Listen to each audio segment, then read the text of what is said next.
one. Go ahead. Hey, people out there, power to the people. What's up? How y'all doing? This is Queen 90, and we finna kick off Street Newsroom at Homefulness, the sacred site where we got our minds right and our spirits right. And I want to introduce myself once again. I'm Queen 90. I'm the Queen's people, the people princess, or whatever how you want to call it, the educator, the regulator, the one who lives this world, viewing everything from her third eye. And we finna kick the camera around and introduce all the lovely scholars that's here today on this beautiful day of Thursday in Street Newsroom and Homefulness, y'all. So what's your name, brother? Al, Kenneth Hardy Jr. Foundation. On the hot dogs? Who that? name is Sandra. Hello, brother. How you doing? My name's Steve Seal. And I'm Hey, Cleveland. I'm Brother Darrell. Joseph Holden. Okay, so Daryl's a guest of ours today. Do you have any news you'd like to kick down? Yes, most definitely I do. I most definitely do. Having a couple issues right now at a place of work employment, Recology in San Francisco, which is the garbage company in San Francisco. It's been a lot of racial issues going on up there. I actually was in the middle of one. I had to report one incident back in December 10th, where a white coworker hung up a noose at the job. And me reporting it, it seems as if I've been going through basically hell ever since. The incident happened. I was told by supervisor as I reported it, because I was the one to report it, told by supervisor that this company doesn't do anything about something like this, and that nothing probably would get done, which is his talk to me basically is coming true today, 6-7 months later. I reported it, got a phone call from HR the next day. I got a phone call from HR the following day. The HR rep, she was a black lady. She told me straight up that, this is not acceptable and not tolerable at this company. And they have a zero tolerance. 6 days later, the white coworker was back at work. Of course, I was a little upset and irate about that. I went and spoke to my supervisor again, who told me that nothing was going to happen. He said, again, I told you that nothing was going to happen. From that time, I went to speak to a manager, spoke to the manager, and the manager told me that basically this is what it's going to be, and to get back to work and do my work as normal. I explained to them that I was having issues with anxiety and not wanting to be around this environment, and having issues with really, thinking that it could escalate into something else. This man could bring a gun to work. Especially that he knew that it was supposed to be kept confidential that I reported him, but he knew.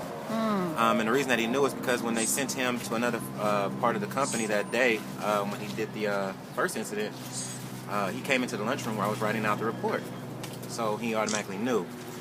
Fast forward a week past that, he came back to work on the 6th day. A week after he came back to work, he threw a Jet magazine at another black coworker. Which I had already explained to the management that I don't feel like he learned his lesson by being off 5 days. That basically was a vacation for him. As he came back to work through the Jet magazine, he got suspended for 12 days this time. He got ready to come back to work. The second time, I went and spoke to the general manager this time. And in me speaking to the general manager this time, I explained to him my frustration, my fears, and also my anxiety and stress that I was dealing with. But everyone seemed to be brushing it off. It seemed as if it was not a big deal. Just go back to work, business as usual type thing. We have a business to run here, and that was that. Wow. I ended up taking my whole entire vacation for the year the following week, because I was just dealing with so much stress and anxiety and having issues with concentration and basically everything else in life. And I was becoming a little bit angry and frustrated and quick-tempered, with friends, family members, and loved ones. I just didn't want to be that person. People who know me, of course, Al, he's been around me, he knows I'm not that type of person. I'm pretty upbeat and, pretty much a happy person, a people person, but I couldn't be after that. I went out for an injury that I sustained in October, which I feel as if in actuality I used the injury to my right wrist as an excuse to go out for the stress, because the company was not trying to do anything to send me to counseling or anything else. While I was out on stress, of course, not out on stress, but I was out on my wrist injury. Of course, that issue runs out. The doctors, workers' comp, they always want to rush you back to work at 75% and not at 99%. Right. They want to rush you back as quick as possible. So they rushed me back, tried to get me to go back to work in March. I came back the first week of March, and as I came back the first week of March, I couldn't finish the whole week working back on the line with this white coworker who did what he did. You know, I would get the smirks, you know, shaking of the head. He basically was trying to taunt me in what I felt it was. And, you know, I would constantly keep letting individuals know that were management, letting them know that I was dealing with stress and dealing with issues. But I didn't really know the process of going down and making another workers' comp claim for this issue. So, I mean, not knowing exactly what to do, I had to keep dealing with the issue. I was out of work. They took me off of workers' comp and sent me where I was just at home, sitting at home and not coming in on light duty for my wrist issue. And I had to do that for about a month or so. The doctor, who's a specialist, risk specialist, he told me that there was no more alternatives to me being off of work. They wanted to do surgery, which was going to be a 50-50 chance of me getting better, or he would actually go in and do surgery just to find out if there was something wrong. Right. I said, that's not a good enough chance, Doc. That's not a good enough odds, Doc. I couldn't let you just go in there and do surgery, because you could go in there that could cause other issues and be more hurt. He also offered to do a cortisone shots, 2 cortisone shots, and you know, based off me reading up on the cortisone shots, I denied that because he said it would only be a 50-50 chance of making it better. And I know a lot of times with certain issues that you have with your body, they always want to feed you medication as opposed to giving you alternative ways of helping your body heal. Exactly. So I turned that down. That turned into an issue. This was on April 14th. April 25th, I came back to the doctor. He released me back to full duty and wrote in a report that basically I denied treatment and that I was not going to get paid from the 18th of April until the 25th of April. The 25th of April, I was supposed to go back to regular full duty. I went home that night, which was a Friday. April 25th was a Friday. Saturday morning, I woke up extremely tired and sleepy because I could not sleep, constantly thinking about me having to go back to work and working around this white coworker again on Monday morning. I called Kaiser, who was my provider, called them and let them know that I need to come in and see them for my issues. Upon that, I went in to see an occupational doctor who does not do anything with the psychological issue. And this is a whole other issue with Kaiser. They have you stretched out for about a month until you can see somebody, you know, a psych doctor or whatever, which I feel is kind of wrong on their part. Oh, yeah. Because you can snap and do something. Not saying that I'm on the verge of doing that, but you can snap and do something. So on the 28th, which was my doctor's note, the end date, I was told I needed to come into work. The job wanted me to fill out or go to their doctors now as opposed to going to my doctor. And I told them that I had filled out a piece of paper when I originally had started work that I wanted to see my doctor when issues, you know, arose from work. They said, of course, that miraculously couldn't find this paperwork, so they weren't able to let me go see my own doctor. So I went in to see their doctor, which I said, okay, it's no problem. I just need the help. I don't care at this point. Went in to see their doctor, which was an occupational health doctor.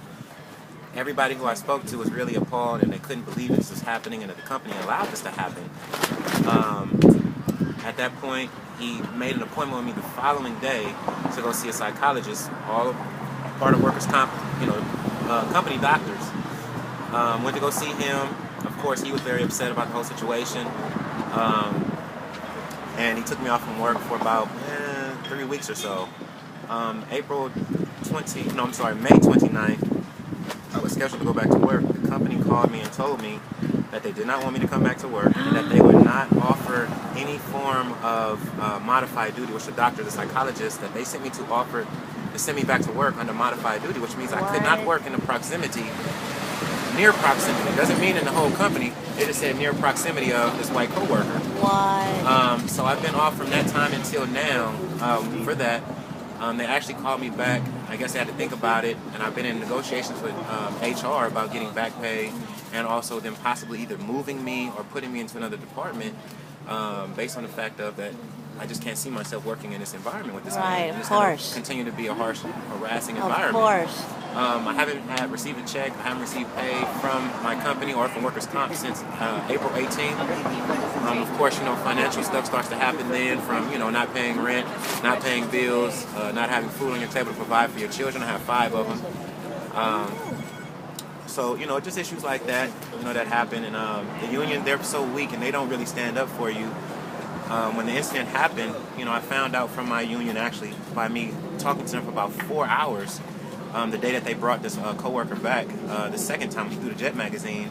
They tell me that the general manager, the operations manager, Joe DeMelli, didn't file the correct paperwork with the union for the Noose incident, and for the second incident, it all had to combine as one incident. So as opposed to him being fired for the second incident, it all combined as one. So now he's on a final warning for doing 2 incidents.